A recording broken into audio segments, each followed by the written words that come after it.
Edward Stay Out, a Thomas and the Tank Engine story. Once upon a time, there was a little engine called Edward. He lived in a shed with 5 other engines. They were all bigger than Edward and boasted about it. The driver won't choose you again, they said.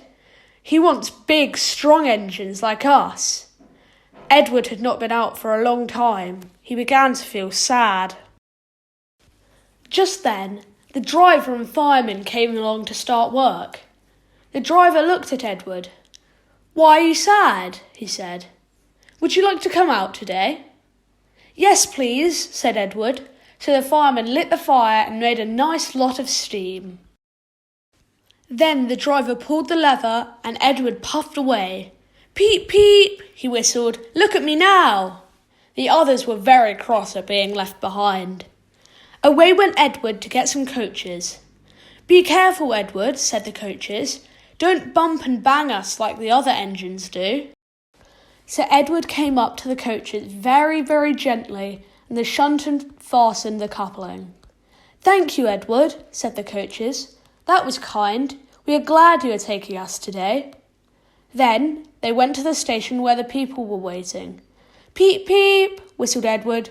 "Get in quickly, please." So the people got in quickly, and Edward waited for the guard to blow his whistle and wave his green flag. He waited and waited. There was no whistle, no green flag. "Peep, peep, peep, peep. Where is that guard?" Edward was getting very anxious. The driver and fireman asked the station master, "Have you seen the guard?" "No," he said. They asked the porter, "Have you seen the guard?" "Yes. Last night," said the porter. Edward began to get cross. "Are we ever going to start?" he said. Just then, a little boy shouted, "Here he comes!" And there the guard was, running down the hill with his flags in one hand and a sandwich in the other. He ran onto the platform, blew his whistle, and jumped into his van. Edward puffed off. He did have a happy day. All the children ran to wave as he went past, and he met old friends at all the stations. He worked so hard that the driver promised to take him out again the next day. "I'm going out again tomorrow," he told the other engines that night in the shed. "What do you think of that?"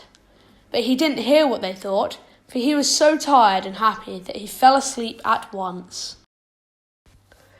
Thanks for watching. We hope you enjoyed this Thomas and the Tank Engine story. More coming soon. Bye!